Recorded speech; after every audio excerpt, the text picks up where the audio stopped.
Podem ficar sentados um minutinho.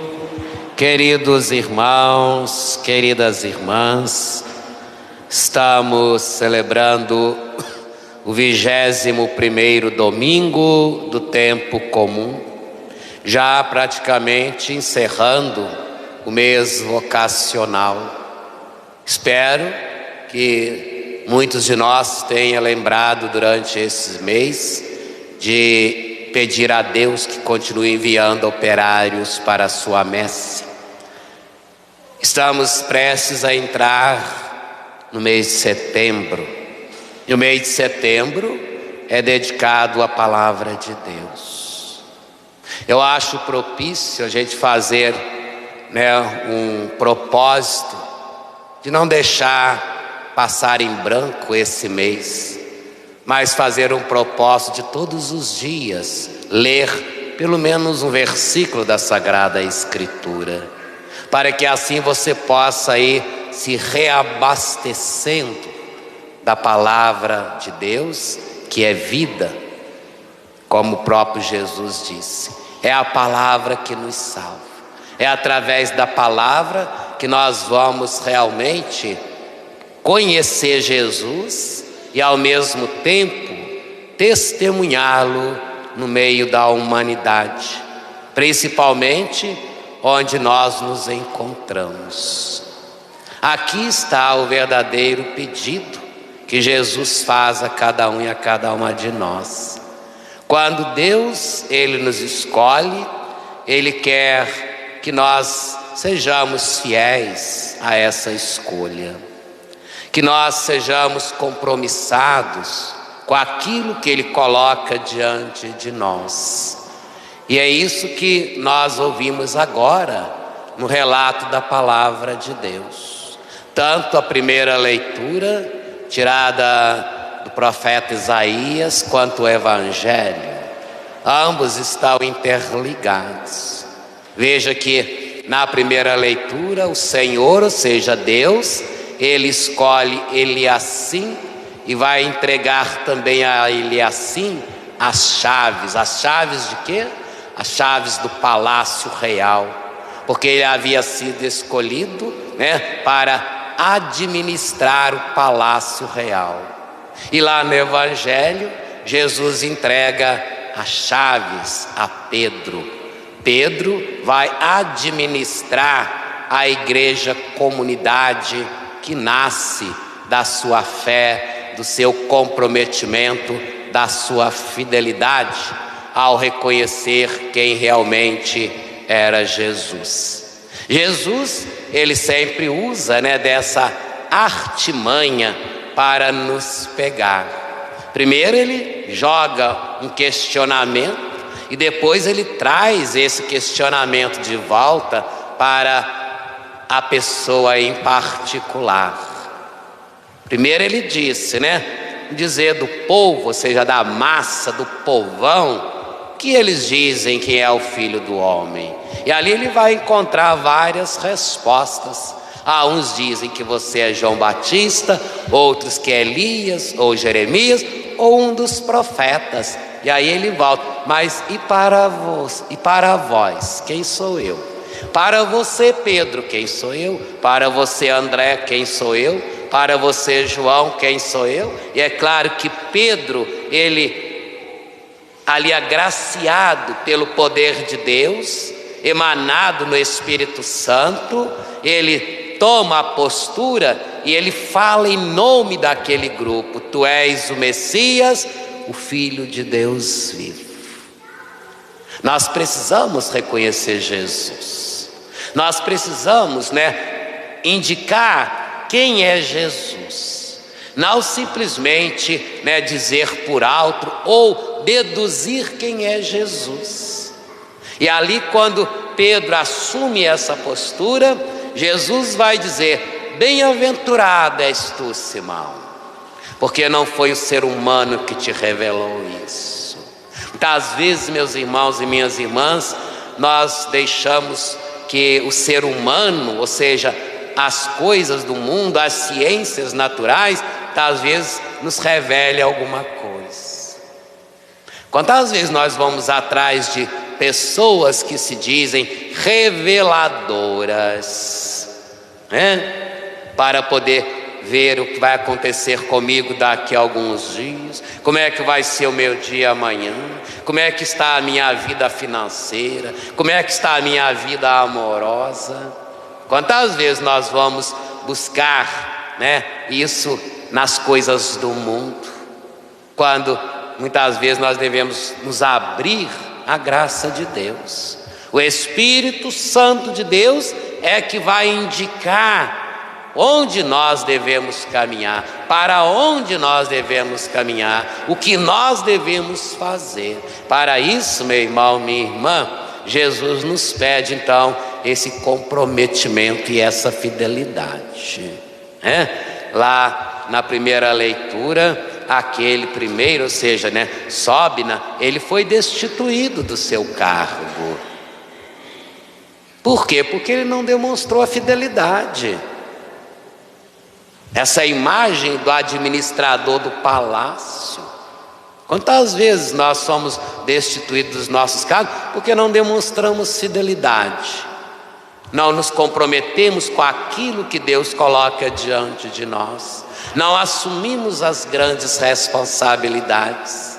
E é claro que quando a gente ouve esse trecho do Evangelho, o que vem logo em mente é a gente argumentar: ali está a verdadeira vontade de Jesus, que era instituir a sua igreja. Mas além disso, Jesus dá poder a Pedro e aos demais discípulos. É o que nós chamamos de poder petrino. É o poder de ligar e de desligar. Tudo que você ligar na terra será ligado no céu. Tudo que você desligar da terra será desligado do céu. Que são exatamente, por outro ângulo, as decisões. Ele é assim como foi escolhido para ser o administrador do palácio real. E ali deixa claro para nós: lhe darei as chaves. É ele que vai decidir. Se tiver fechado, vai ficar fechado. Se tiver que abrir, vai abrir. Mas é ele que vai decidir. Decidir nessa imagem da vontade de Deus, conforme a vontade de Deus, não conforme a vontade do homem. Certa ocasião, Pedro, já depois que Jesus partiu para a glória, Pedro pregando, eles são levados diante do sinédrio, diante dos juízes, e ali então eles vão dizer: nós já não havíamos proibido vocês de anunciar e de falar em nome de Jesus de Nazaré? E qual foi a resposta de Pedro?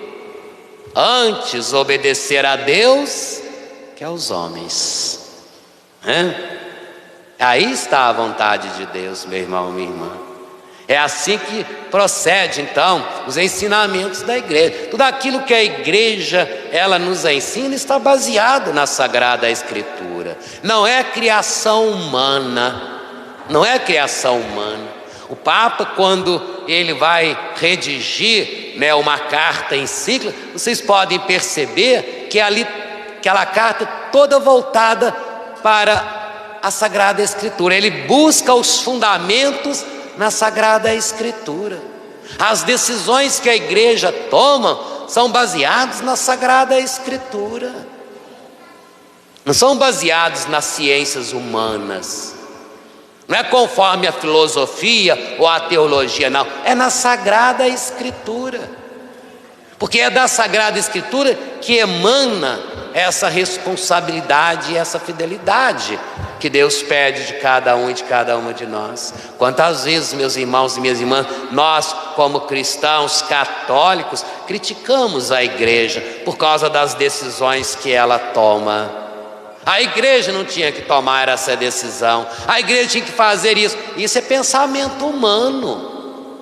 Lembra que dias atrás eu até citei aqui aquela entrevista da Xuxa, que disse abertamente para as redes de TV que precisava redigir novamente a Bíblia, precisava corrigir a Bíblia como se a Bíblia tivesse errada, como se a palavra de Deus fosse errada, para poder fazer conforme a vontade do homem, a vontade do povo.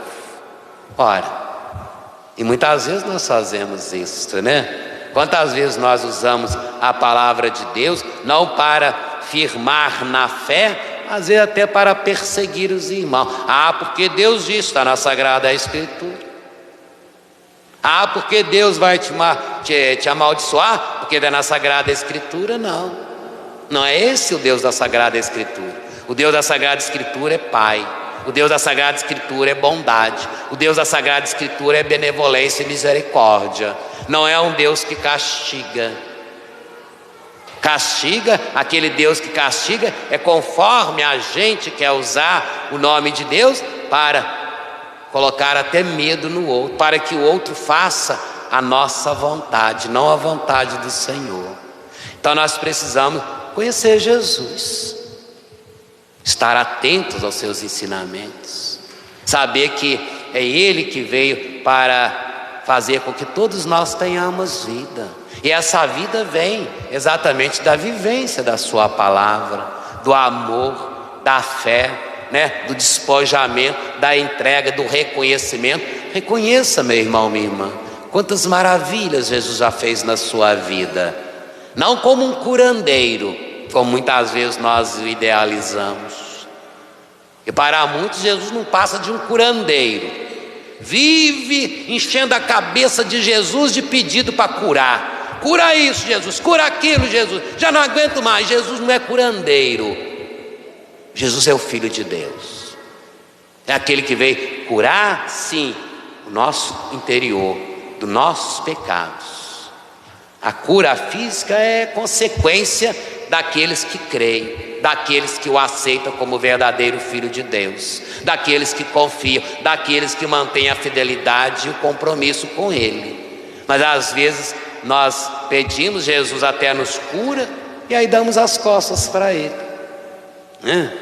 Olha lá o exemplo dos 10 leprosos. Senhor, cura-nos. Vai e apresenta-te ao sacerdote. Foram, de repente só um volta. E aí Jesus vai dizer: ora, não foram 10 que pediram a cura? Onde é que estão os outros 9? Só um voltou para agradecer, para reconhecer a cura. Aqueles 9 é exatamente porque viram em Jesus não um Filho de Deus, mas um curandeiro, e não agradeceu. Quantas vezes nós menosprezamos Jesus? E aí então, o questionamento que Jesus faz a nós: para você, quem sou eu? Leve esse questionamento para a sua casa, abra o seu coração, pergunte a si mesmo: como eu tenho reconhecido Jesus na minha vida? Como eu tenho reconhecido tudo aquilo que Ele fez por mim e continua e continuará fazendo até o dia que for da sua vontade? Aí sim nós saberemos viver essa comunidade de amor que é a igreja por Ele tão querida e tão amada. Então abramos, portanto, nosso coração, peçamos a Jesus esta graça no dia de hoje.